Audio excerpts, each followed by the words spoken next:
En las últimas elecciones parlamentarias celebradas en Bulgaria el 27 de octubre de 2024, se produjo un escandaloso fraude electoral que podría hacer temblar los cimientos de toda la Unión Europea. Esta es la conclusión de un proyecto de investigación de Clat.Televisión basado en declaraciones de testigos y documentos fílmicos publicados. Para entrar en el Parlamento en Bulgaria, un partido necesita el 4% de los votos emitidos. El partido de la oposición Velice alcanzó el 3,999% de los votos tras el recuento. Por tanto, el partido Velice no alcanzó el 4% de los votos necesarios y no pudo entrar en el nuevo Parlamento búlgaro. A Velice le faltaron 29 votos para entrar en el Parlamento y el partido se queda fuera de la Asamblea Nacional para siempre.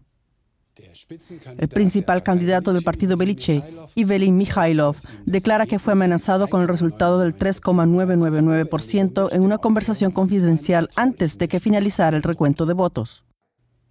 Durante este tiempo, entre las 11 y las 17:30, recibí una llamada con una oferta de 100 millones de euros para ponerme a las órdenes de Delian Pievsky. 100 millones de euros. O si me niego, el partido no entrará, se quedará con el 3,99% y lo que pasará es que me detendrán. Incluso hice un comunicado de prensa antes de que terminara el recuento, porque durante el recuento parecía que Velice iba a entrar. Recibí llamadas de varias cadenas de televisión pidiéndome un comentario y les dije que no, que Velice no entrará porque yo había rechazado esa oferta de soborno. Y a las 17:30 se conoció el resultado final, 0,21%. El recuento duró 6 horas y media, dejando a Velice a 21 votos de entrar en la Asamblea Nacional. 3,999% para demostrar su fuerza y mostrar que podían conformar la votación exactamente según sus deseos, hasta el último voto. Evidentemente, el actual gobierno búlgaro no se detendrá ante nada para sobornar o amenazar masivamente a los auténticos miembros de la oposición. La declaración de Mikhailov es probablemente solo la punta del iceberg de un gigantesco pantano de fraudes. Para denunciar este fraude electoral del gobierno corrupto, el partido de la oposición Velice, junto con otros diputados del anterior Parlamento búlgaro, presentó una denuncia contra el resultado ante el Tribunal Constitucional búlgaro. Gracias a las declaraciones de testigos creíbles y a las imágenes filmadas, Velice pudo sacar a la luz el fraude electoral ante los tribunales. Aquí mostramos solo algunos ejemplos de un gran número de pruebas de vídeo y declaraciones de testigos publicadas en diversos sitios web. Los 3 videos siguientes son grabaciones de cámaras de vigilancia oficiales que deben instalarse en las cabinas electorales según la legislación búlgara. En el momento de las grabaciones de vídeo, la votación ya había terminado.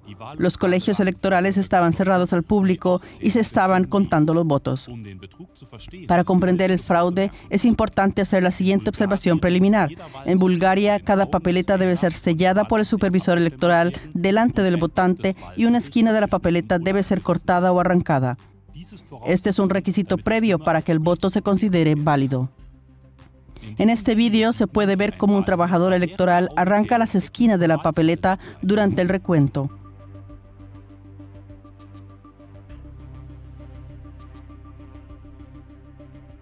¿Por qué ninguno de los otros trabajadores electorales denuncia este fraude evidente? Todo el equipo electoral parece formar parte de la corrupción. En este colegio electoral, primero un sello y luego unas tijeras se pasan discretamente.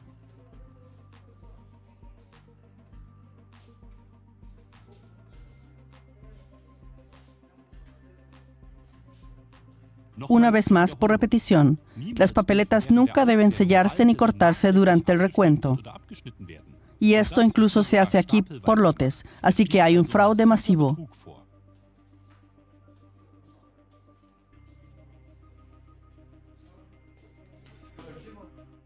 A continuación, se ve cómo papeletas se arrugan y al final incluso se tiran a la papelera en montones.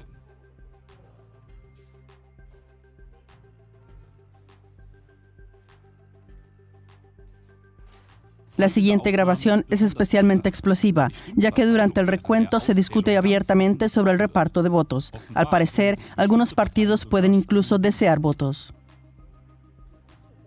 ¿Qué estás calculando en la oscuridad?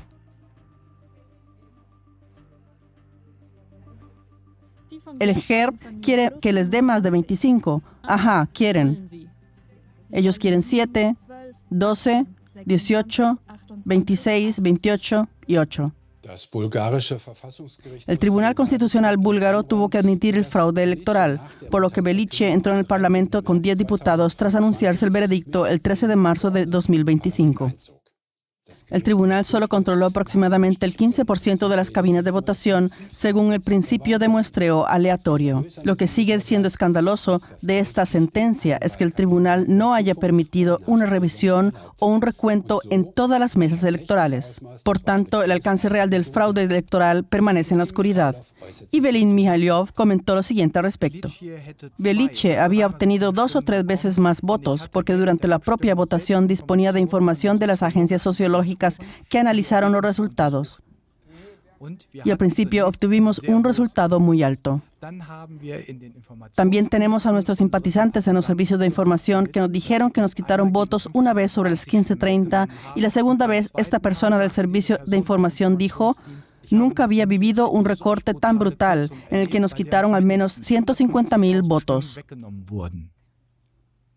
Como consecuencia de la sentencia judicial del 13 de marzo de 2025, también cambió la composición del Parlamento búlgaro.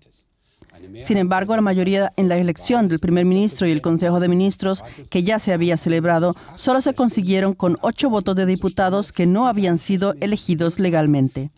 Volvieron a perder su mandato tras la sentencia. Por ello, Mihailov subrayó en rueda de prensa la ilegitimidad del gobierno elegido. Ayer llevamos a cabo una investigación para determinar cuántos de los diputados que el Tribunal Constitucional consideró elegidos ilegalmente participaron en la elección del primer ministro y el Consejo de Ministros. Y resultó que 8 diputados participaron en la elección del primer ministro. Los hemos enumerado por su nombre: Alexander Markov, Andrei Valchev, Emil Trifonov, Eshref Eshrev, Ivan Kuchkov, Pavlim Yotov, Temenushka Perkova. Si eliminamos a estos 8 diputados de la elección del Consejo de Ministros y del primer ministro, resulta que no se da la mayoría necesaria para la elección de este gobierno, con lo que todas sus decisiones posteriores al 16 de enero de 2025 son ilegales. E iniciaremos consultas con otros partidos para pedir al Tribunal Constitucional que anule las decisiones del Consejo de Ministros por ser ilegales. Esto se puede ver en la práctica cuando hacemos un trato y resulta que el trato anterior fue fraudulento de alguna manera. Algo no ha salido bien. La persona que hizo el último trato pierde todos los derechos o después de la irregularidad, todas las acciones posteriores son ilegales. Lo mismo se aplica a la elección de la Asamblea Nacional y del primer ministro. Si tenemos diputados elegidos ilegalmente y participaron en una decisión tan importante, significa que la Asamblea Nacional y el Consejo de Ministros son ilegítimos y todas sus acciones desde entonces deberían serlo. Tras la sentencia judicial, Belice también presentó los documentos del fraude electoral a la UE en Bruselas en protesta por el fraude electoral probado. Sin embargo, la Comisión Europea, bajo la dirección de Ursula von der Leyen, aún no ha reaccionado ante este escándalo de fraude electoral en Bulgaria, Estado miembro de la UE. En cambio, Ursula von der Leyen sigue abrazando al ex jefe de gobierno búlgaro Boyko Borisov, que sigue manejando los hilos del partido gobernante en la sombra. Este escándalo en Bulgaria plantea serias dudas a la Comisión Europea en Bruselas y a su presidenta Ursula von der Leyen. Mientras que han sancionado a los gobiernos de Hungría y Polonia, críticos con la UE, con los llamados procedimientos del Estado de Derecho, en el caso de Bulgaria ni siquiera existe la amenaza de tales procedimientos. ¿Por qué Ursula von der Leyen no reacciona ante el fraude electoral probado y las acusaciones de corrupción asociadas? En Rumanía, el país vecino de Bulgaria, se han declarado nulas las elecciones y se ha inhabilitado a candidatos prometedores. ¿Está ejerciendo la UE una influencia masiva en las elecciones de los Estados miembros para que solo los candidatos favorables a la UE puedan formar gobierno? ¿Son incluso deseables jefes de gobierno de la UE corruptos y elegidos fraudulentamente para que puedan ser influenciados masivamente o incluso chantajeados por la UE? El hecho de que los medios de comunicación del sistema búlgaro, financiados por el gobierno, no hayan condenado en los términos más enérgicos este fraude electoral al descubierto, demuestra que no puede tratarse de medios de comunicación libres e independientes. Es evidente que los medios de comunicación del sistema búlgaro encubren la corrupción y el fraude e impiden así que se descubran. Queridos telespectadores, ¿quieren ustedes pasar a la acción y hacer algo contra la corrupción y el fraude electoral? Ayude a que este escándalo llegue a la opinión pública reenviando este documental a sus amigos y conocidos. Saque tarjeta roja a los cerebros sin escrúpulos. Gracias por su contribución a la erradicación de la corrupción y el fraude electoral de nuestra sociedad, no solo en Bulgaria.